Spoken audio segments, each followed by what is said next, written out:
Hello everyone, welcome to eco wisdom by doctor Aditi. आपण एका छोट्याशा ब्रेकनंतर आज बऱ्याच दिवसांनी भेटतो आहोत आणि त्याच्यामुळे मी एक छोटासाच पण एक रंजक टॉपिक तुमच्यासमोर घेऊन आली आहे आणि तो म्हणजे बँक्स क्रेडिट क्रिएशन किंवा ज्याला आपण मराठीमध्ये बँकांतर्फे होणारी कर्ज निर्मिती आणि वित्त निर्मिती असं म्हणू शकतो. सो क्रेडिट क्रिएशन म्हणजे काय, तर मुळामध्ये ती एक प्रक्रिया असते, ती आपण समजून घेऊया. समजा उदाहरणार्थ एका अबक या व्यक्तीने त्याला मिळालेले जे काही समजा त्याच्या सॅलरीचे पैसे आहेत, आपण ते 1,000 रुपये असे इकडे अज्युम करूया.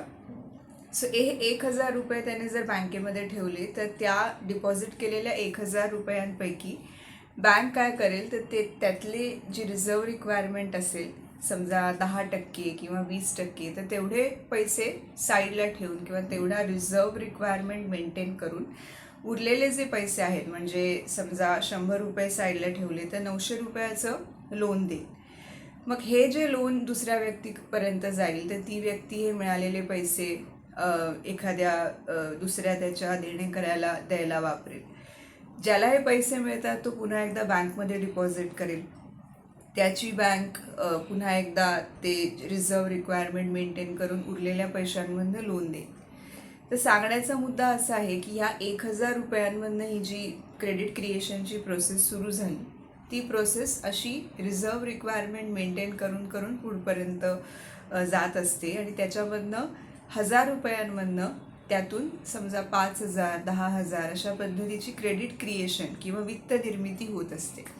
आता हे किती पैसे तयार होतील हे कशावर अवलंबून असतं, तर ते रिझर्व रिक्वायरमेंटवरती अवलंबून असतं आणि त्याच्या थ्रू या रिझर्व रिक्वायरमेंटमधून क्रेडिट मल्टिप्लायर किंवा आपण त्याला वित्त गुणक असं म्हणतो, त्या क्रेडिट मल्टिप्लायरच्या फॉर्म्युलामधून हे पैसे किंवा ती विशिष्ट अमाऊंट क्रिएट होत असते.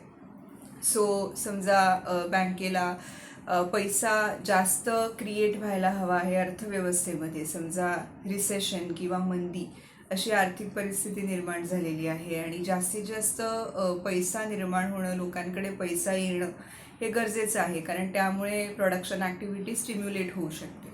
सो अशा वेळेला बँक काय करेल तर रिझर्व रिक्वायरमेंट जी आहे ती कमी करेल आणि त्यामुळे जास्तीत जास्त प्रमाणामध्ये क्रेडिट क्रिएशन निर्माण होईल किंवा जी इनिशियल अमाऊंट असेल त्याच्यामधनं जास्त अमाऊंट पुढे जाऊन निर्माण होईल. सो अशी ती एक साखळी निर्माण होत असते.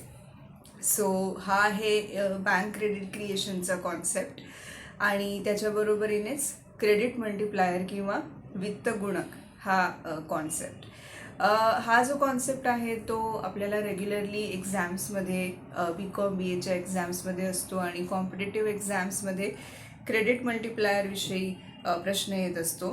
सो त्यासाठी त्याचा जो काही कॉन्सेप्ट आहे तो समजून घेऊन त्याची जी काही बेसिक गणितं असतात तीसुद्धा समजून घेणं महत्त्वाचं आहे. आपण हा फॉर्म्युला जो आहे तो डिस्क्रिप्शन बॉक्समध्ये या व्हिडिओच्या देत आहोत. सो तो फॉर्म्युला यूज करून तुम्ही किती क्रेडिट क्रिएशन फ्युचरमध्ये होऊ शकतं तो अंदाज बांधू शकता.